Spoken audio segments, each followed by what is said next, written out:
കൊല്ലം മയ്യനാട് പോത്തുകച്ചവടത്തിന്റെ മറവിൽ ലഹരി വിൽപ്പന. വേദനസംഹാരി ഗുളികകൾ ലഹരിക്കായി വിൽപ്പന നടത്തിയിരുന്ന സംഘമാണ് പിടിയിലായത്. മയ്യനാട് വലിയവിള സ്വദേശികളായ അലക്സാണ്ടറും ഫ്രാൻസിസുമാണ് പിടിയിലായത്.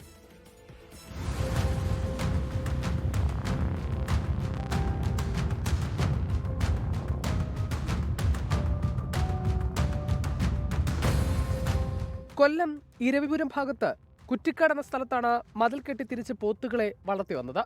ഇതിന്റെ മറവിലായിരുന്നു ലഹരിക്ക് വേണ്ടിയുള്ള വേദനസംഹാരി ഗുളികകളുടെ വിൽപ്പന. ക്യാൻസർ രോഗികൾ ഉപയോഗിക്കുന്ന വേദനസംഹാരികളടക്കമാണ് വിറ്റിരുന്നത്. സുനാമി ഫ്ളാറ്റിലെ ഫ്രാൻസിസും അലക്സാണ്ടറുമാണ് വിതരണക്കാർ. പുരയിടത്തിൽ നിന്ന് ഗുളികകളുടെ വൻ ശേഖരമാണ് പോലീസ് പിടികൂടിയത്. ഏറെ നാളത്തെ നിരീക്ഷണത്തിനൊടുവിലാണ് ഫ്രാൻസിസിനെയും അലക്സാണ്ടറിനെയും വലയിലാക്കിയത്. അനന്തു കൂടി പിടിയിലാകാനുണ്ട്. ഇയാൾ ഒളിവിലാണെന്ന് പോലീസ് അറിയിച്ചു. ബോംബെ അനന്തു എന്ന വലിയവിള സുനാമി ഫ്ളാറ്റിലെ താമസക്കാരനാണ് സ്ഥലം വാങ്ങി പോത്തുകളെ വളർത്തിയത്. പോത്തുകളെ പരിപാലിക്കാനെന്ന പേരിൽ ഇരുവരും ഇവിടെ എത്താറുണ്ടായിരുന്നു. വിദ്യാർത്ഥികളെ ലക്ഷ്യമിട്ടായിരുന്നു കച്ചവടം. 24 കൊല്ലം. ലോകത്തെവിടെയായാലും ഏത് സമയത്തും 24 വാർത്തകളും ഓഗ്മെന്റഡ് റിയാലിറ്റി പാക്കേജുകളും എക്സ്പ്ലെയിനറുകളും വിശദമായി കാണാൻ ഞങ്ങളുടെ യൂട്യൂബ് ചാനൽ നിങ്ങൾക്ക് സബ്സ്ക്രൈബ് ചെയ്യാം.